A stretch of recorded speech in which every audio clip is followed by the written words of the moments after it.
Welcome to Iggy on the Spot, where you get to experience what it's like to live near the magic here at beautiful Walt Disney World in Central Florida. My name is Iggy, and I live just 2 miles from the back door of the Magic Kingdom. And today we are a few more miles further away. We are at Disney's Animal Kingdom because yesterday was the first day that the baby giraffe Tucker was released into the savannah. Number seven as well. All right, we're going into. Go first. We're going into loading into the next one. I don't know how the signal will be, but we're going to check out and see if we can catch a glimpse of baby Tucker on the Kilamanjaro Safari.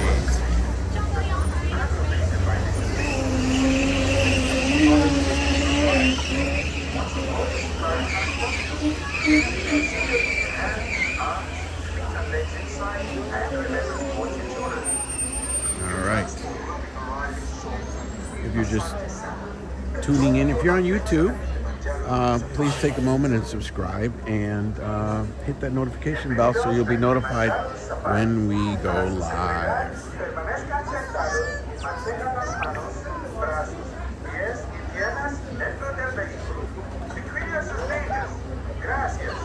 Trying to, hey, who's this? Is that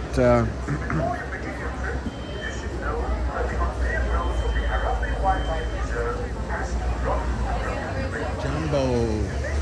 Is it Matt or is it Crystal? Trying to find trying to share. Start coming up. All right. So again, we are going to see if we can get a glimpse of the baby giraffe, baby Tucker. Hey, Matt. Welcome, welcome, welcome.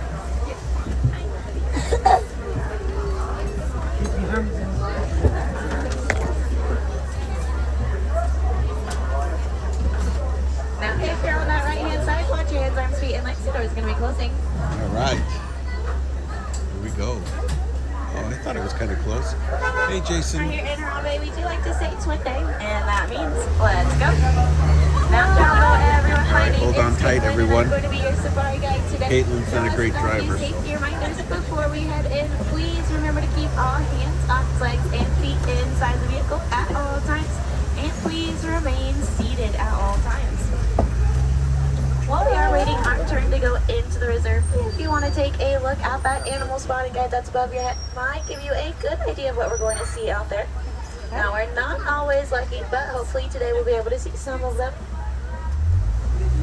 Now we are starting our safari in the Little Aturi Forest. So this part of the reserve is going to be home to some of those more shy animals. You do want to keep a close eye on all of the bushes, as sometimes they like to hide. I might just barely be able to see them on your left. All the way up there, there are two black and white birds. If you do see them, they are those saddle-billed storks. Saddle-billed storks get their name from the yellow part of their bill shaped like a saddle. They're kind of back there now, so I don't know if you can still see them. But on your right-hand side, that is the okapi. With the okapi, many will think they are related to a zebra, but they're actually related to a giraffe. Two ways we can tell that is that they have very similar skull structures and very similar tongues. Whoa. Now we did see those two birds. It does look like their nest is over here on our right-hand side on top of all of the bushes. Now those two birds, they do also mate for life, so they are a pair. They're going to be together for the rest of their lives. There's a nest up there.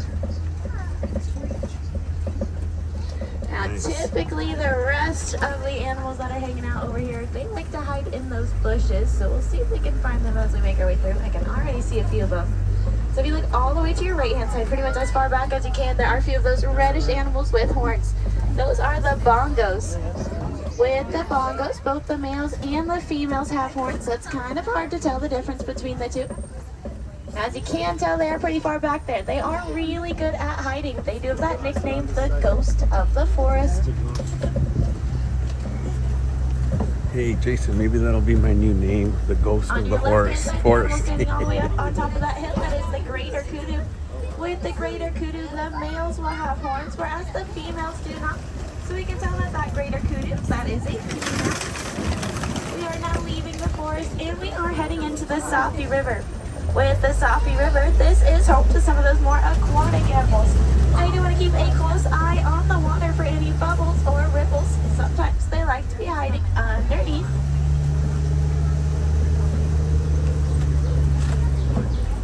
Ooh, there's a pole pole. Does look like coming up on your right hand side. We're going to find a few of those pink-backed pelicans. Might also find a few Nile hippos down there. I do see one hippo is all the way back in that corner. Now with those pelicans, they do get their name because during mating season, their backs, the tips of their beaks, and their cheeks, they all turn pink just as though they are blushing. Now those pelicans do also have a wingspan of about 9 feet, which is about just as long as that canopy above your head. I do know that hippo was kind of hard to see, so if you look over here to your left, that is where the rest of them typically like to hang out. Nile hippos do spend most of their time all the way under the water. That is just because they can weigh up to about 5,000 pounds, which can be about just as much as a car.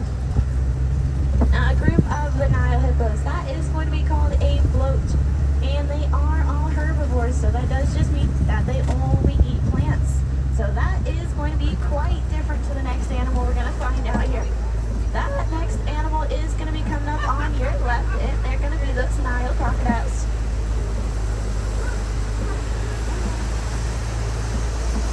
I do see one kind of hanging out on the land, and then there's one in the water in the back. Nile crocodiles are going to be one of the largest reptiles in Africa.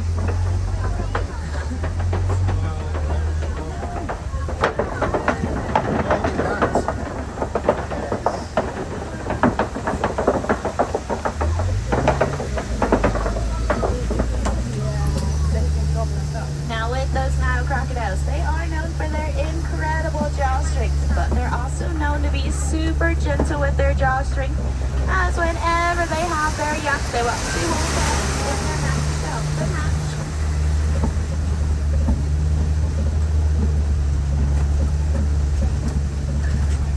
On your right hand side, you are going to see that large tree. That is the baobab tree.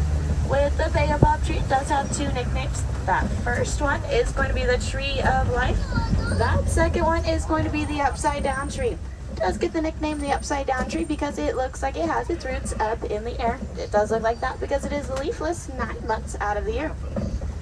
But we are now heading into the savannah. With the savannah, this is the largest and the most open part of the reserve. So because of this, we might be able to find a few herd species as there are safety in numbers. We might also be able to find a few familiar faces out here. The savannah is home to some of Africa's most famous animals.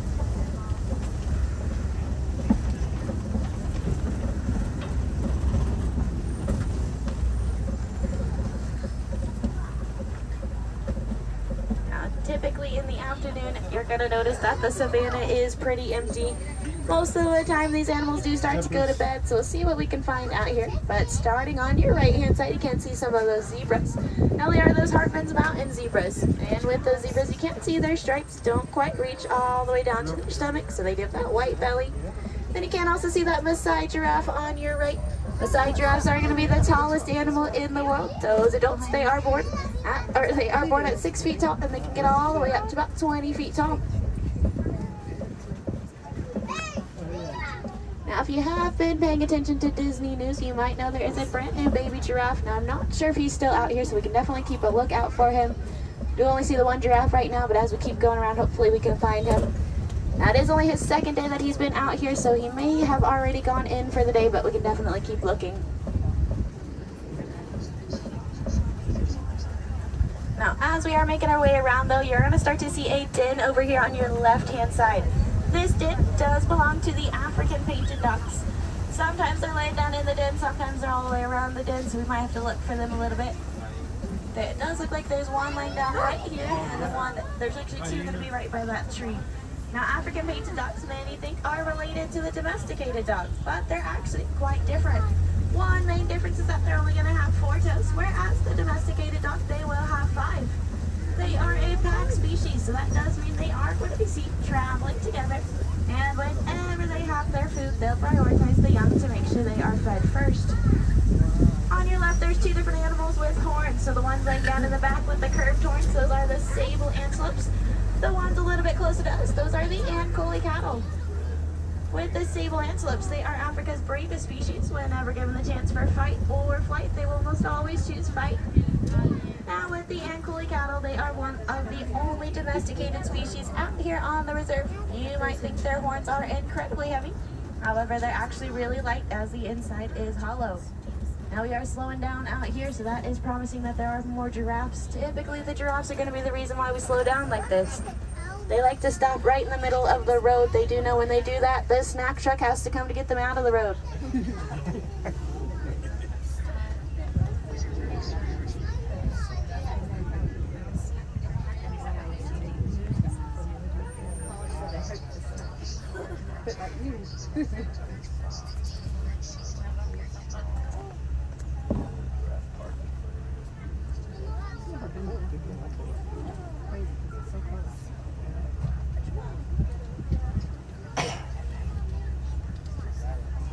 Now the longer we wait here, you're probably going to find those green trucks driving closer to the front of the line of trucks.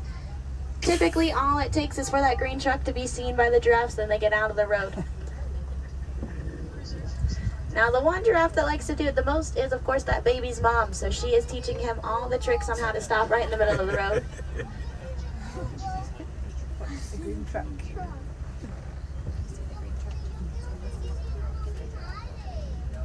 comes the green truck.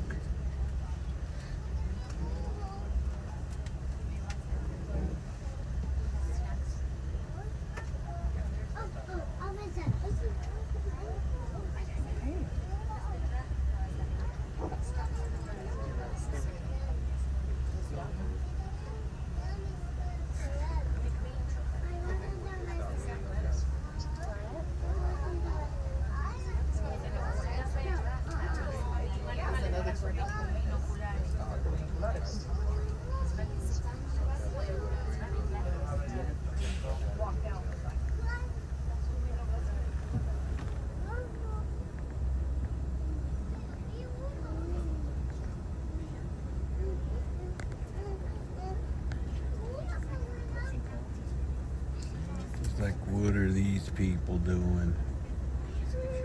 They can't, it's getting so cow can't eat in peace.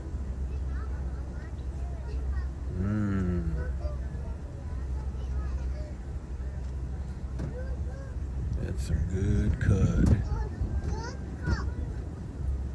It does look like once we do eventually get back on the move, there is at least one more animal out here. I can see it from here now. A few of you might be able to see it. They're the really small brown and white ones that are kind of out there. Now they are the springbok. Now the further back they go, it does get harder to find them. As you can see, they are really small. They're going to be one of Africa's smallest antelope species. They only get to about 2 feet at the shoulder, so that is their full size that we see.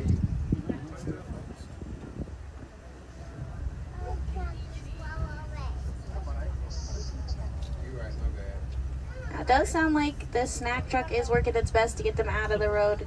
Sometimes they are just extra stubborn. Can only do so much to get a giraffe to move.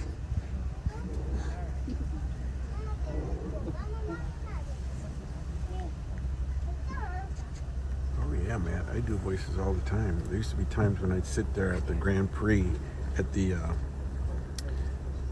what's it called, Tomorrowland Raceway, and just put voices to people passing by in the cars.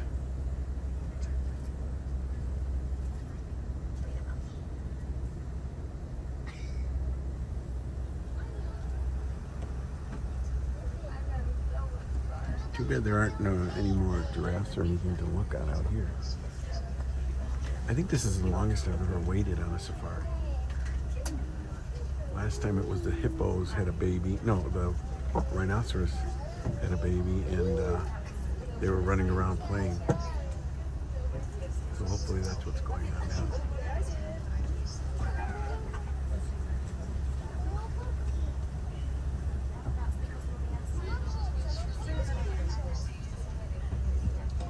It does sound like we have gotten the all clear to get on the move, so hopefully we can stay on the move and eventually start to see some of these giraffes.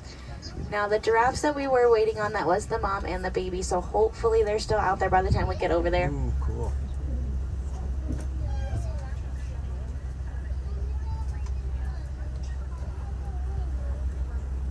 So I can hit. Here we go.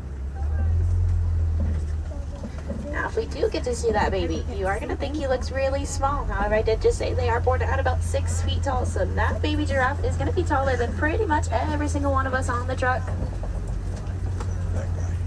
As we are making our way over to the giraffes, you will see one more of those Ankole cattle on your left, and we are going to loop around to see those springbok on the right.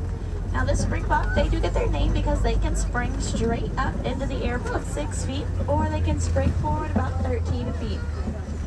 Now I just told you the springbok are going to be one of the smallest antelope species. Well, the largest one is out here as well, so they're on your left. Now they blend in really well though. They're laying down in the really tall grass, so you can see one. You can just see the head, and then you can see one. You can see most of its body out there. Those are the elands. With the elands, they get about 6 feet at the shoulder. They do also get about 2,000 pounds. One of them out there is going to be a male. One is a female. As you can see, they do look very similar. The main difference between the two is just that the male is going to be slightly larger than the female. We are going to loop around. You can see the springbok a little bit better. Also, if you look all the way out to your right-hand side, pretty far out there, there are a few of those gray animals. They are going to be those wildebeest. Now, wildebeest are one of those herd species that I was talking about. Moms and babies, they can be seen traveling in groups of up to about 1,000. And males will form what is called a bachelor group. It does look like we might be waiting for those giraffes again. Now their barn is around the corner, so typically they like to hang out right around their barn. They like to try to lead us in there in hopes that... There's one right there.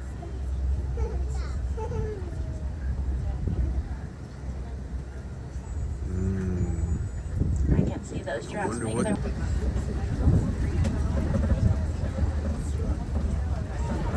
We're on the move.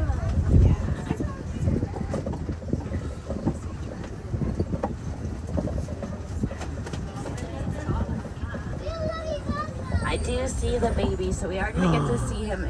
Some of you might see him. He is kind of standing right there between the bushes.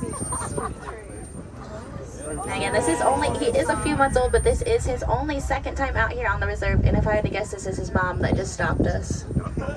Now she is standing right in front of that truck and watching her baby to tell him to come over here as well. Junior, come here. This is where the food is. Thankfully, it looks like she is on the move, so we should be able to get on the move as well. It's Tucker's mom. But of course, when one giraffe comes, they're all going to follow. I can see them all slowly making their way this way. This is a prime spot.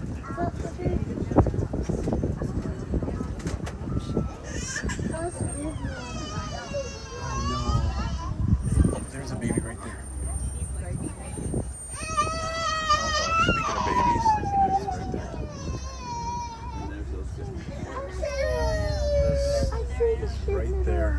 You might notice there are quite a few green trucks. They're mostly watching the baby just to make sure he's doing okay out here. However, these giraffes think they're here for them. So they're, of course, all watching them. Baby's on the move. I think we are now waiting for the baby in the road. You can see one will get in the road, then get out the road, then they get back in the road. It's a pretty constant cycle of giraffes in the road. And then once we get moving, if we stop again, it's going to be rhinos. Those are the two animals that like to stop us the most. But that baby is finally coming over here, so we should be able to see it pretty clearly in a second.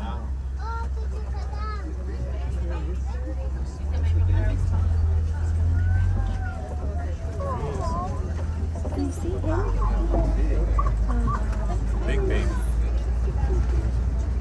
Now this one right here, this is the mom that I was talking about. And then you have the baby, and then his dad is out here as well.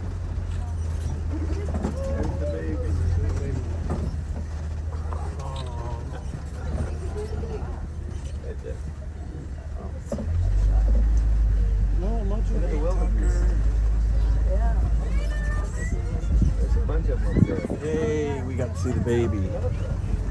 Oh, look at this one right here. Holy cow. He's like right there. You can reach out and touch him. Look at this one. A few more of those giraffes over here. This is what I was talking about. This is where their barn door is, so they're almost always going to hang out right where you're on your left. Now we are finally making it to that next part of the reserve, and this is going to be elephant territory. So once we make our way through the rocks, if you start to look to your right hand side, you might be able to find an elephant out here.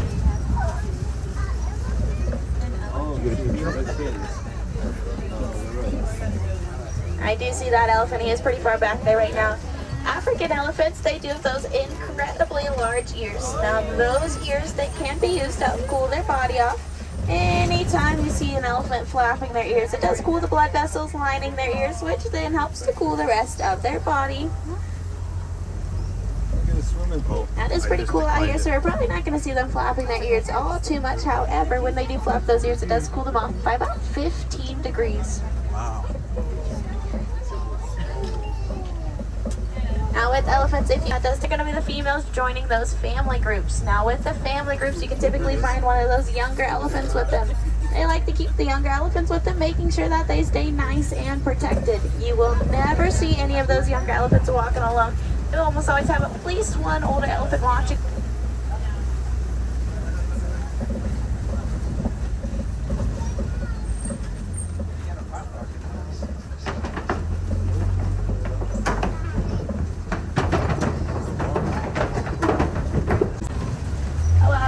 For more elephants, we are going to be passing those baobab trees again. So there's some on your left and some on your right.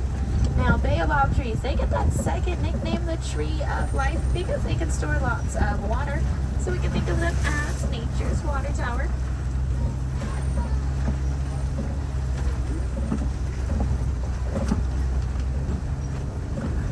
Yeah, those are new. I don't think I remember seeing a baobab tree over here.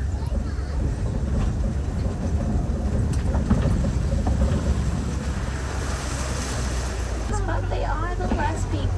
If you look closely, there's about 3 of them out there that are going to be more white with black feathers. Those are just the younger flamingos. So you can see that they're not hatched pink, they're actually hatched gray. The group of flamingos, that is going to be called a flamboyant. Oh, there's an elephant right there. Long necks to reach the bottom of the water to get whatever food they may need. Elephant here. Oh no. I missed it. Darn it. It's right in the middle of the screen. Let's see if we see it on this side. Nope. Maybe. There he is. As we are making this loop around, you can see over on your left-hand side, there is some mud out there. Now that is the mud wallows. The mud wallows is typically used by the white rhinos. They love to roll around in it. It does help to cool their body off. Now it also helps prevent them from getting a sunburn. If we start to find any of those rhinos out here, you are going to notice that they are all covered in that mud. But I do see a cheetah coming up, so once we make this turn, if you look over to your left-hand side, you might be able to see it. It is laying down pretty much right in the middle of the hill right now. Typically, cheetahs do have really good camouflage skills, so at times they can be pretty hard to spot. Let's see, of course, as soon as we turn, it's harder to see. You can just kind of see its head up there. There it is. Right As we there. keep going, hopefully we'll find a few more. Cheetahs are going to be one of the fastest animals in the world. They can go from 0 to 60 in just under 3 seconds. And unlike any other big cat that roars, they will actually meow and purr, just like the common house cat. Now if you look back, you can kind of see 2 cheetahs back there. There they are right there in the middle of the screen. And then if you have been on the safari before, then you do know what is coming up next. We are going to be coming up to those Kopi Rocks. With the Kopi Rocks, this is typically where we can find those lions. As we're going around the rocks, you're looking for 3 lions, 2 females, 1 male. Now, I'm not going to have to look very hard. I can already see them. Where are they? Now, the one laying down a little bit lower down, Oh, that's wow. the female. The one sitting higher up, that's the male. With that male lion, you can see he does not have his full mane. That is just because he is really young, so he is still working on growing it in. Now, lions do typically spend their whole day sleeping, becoming most active right at dusk and dawn. You can see that third lion, she's sitting a little bit further out. Now they're watching the rhinos. So if you look over to your right, there's rhinos in the bushes. That is what they're all three staring at right now. Now those rhinos in the bushes there, those white rhinos. White rhinos travel in groups. That group is going to be called a crash.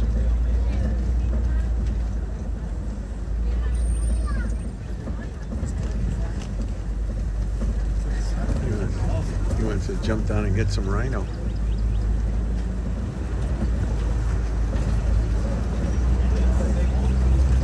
Look at that. I'm Wow. not sure if we're going to find the rhinos again, as they were pretty far back in the bushes, but the difference between a white rhino and a black rhino is not by their color, but from their lips. White rhinos have a wider lip, and that is actually where they get their name from, because it comes from that Afrikaans word "weit," which means wide. But over on your left, you can see those giant holes. Now, those are the burrows, and they belong to the warthogs. So sometimes you can find a few warthogs moving around out there. Warthogs are one of the largest burrowing species, and they will back into those burrows, leaving their razor-sharp tusks out. That way they are not being left vulnerable. Typically, we'd find an ostrich out here, but they're almost always hiding behind the bushes, so I don't know if we're going to find them. But it does look like we're going to come up to a few of those ostrich eggs. Now, the ostrich eggs, they are coming up on your right-hand side. So right past this tree at the edge of the grass, you can see those eggs. Ostrich eggs are going to be some of the largest as well as strongest eggs in the world.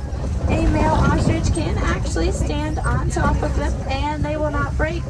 And about each of those eggs, they do weigh about 3 pounds. That is going to be about the same as 2 dozen chicken eggs.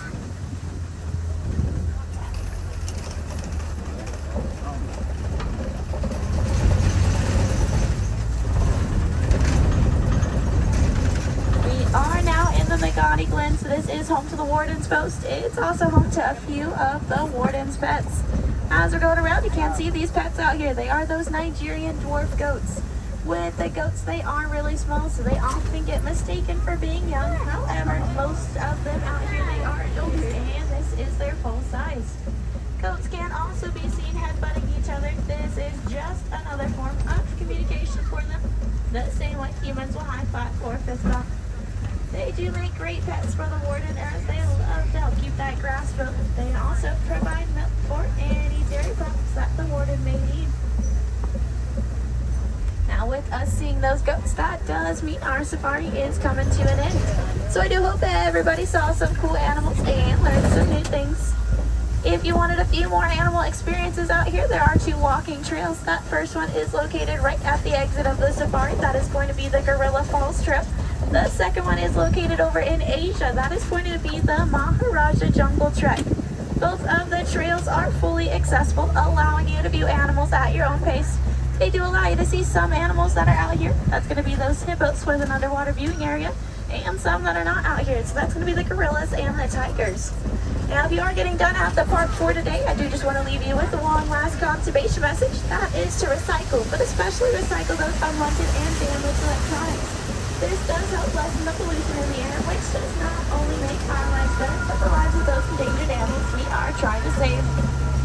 And then if I had any wilderness explorers on board, you were riding on the Simba 1. The Simba 1 is that code word that you need to be able to get your sticker. Your sticker is going to be located right at the exit of the safari.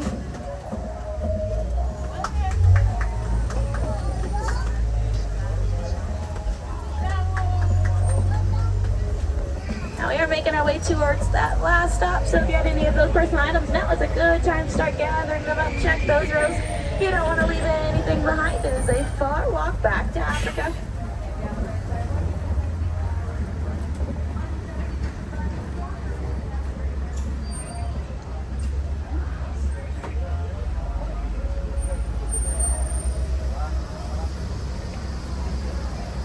Now we are about to come up to that last stop, so instead of saying goodbye, because that is far too sad and far too final, I am going to be leaving you with one last Swahili phrase. That is going to be Kwaherini.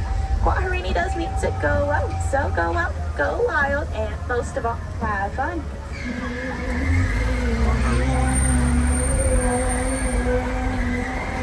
Now those people over there are doing a wild trek.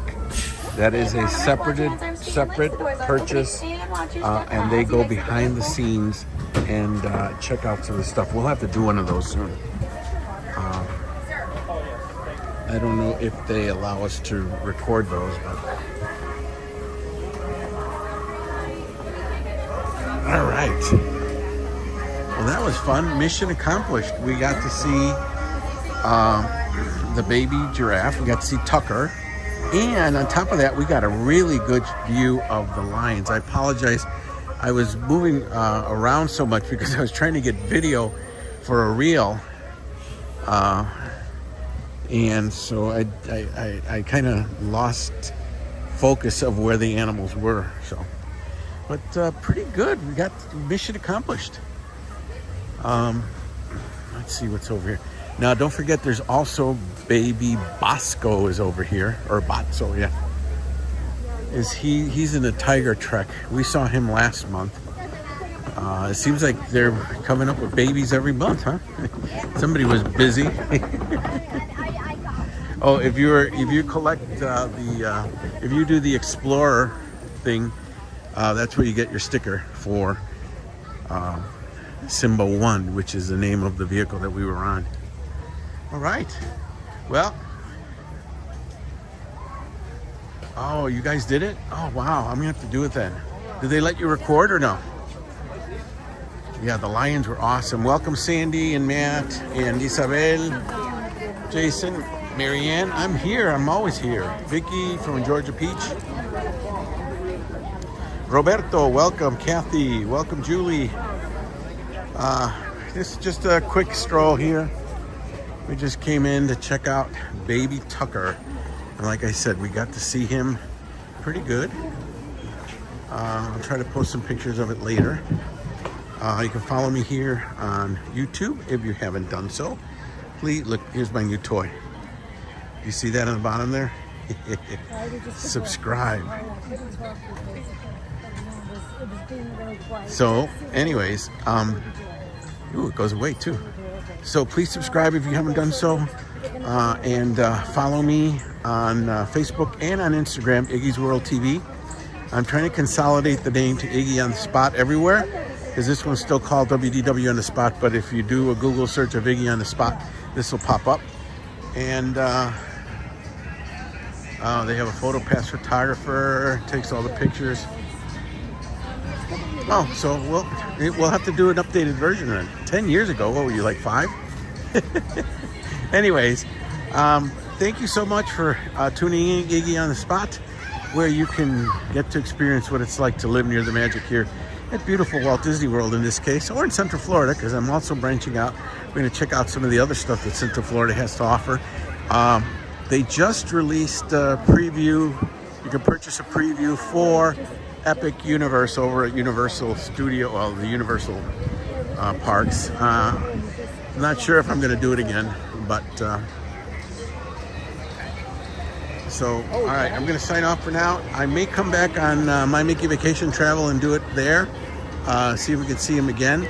So that's on Facebook, so follow me on My Mickey Vacation Travel Facebook page, or you could leave it on my page too. I'll be there. So thanks again for watching. Have a magical day, and we'll see you real soon. Or as they say here, have a wild day.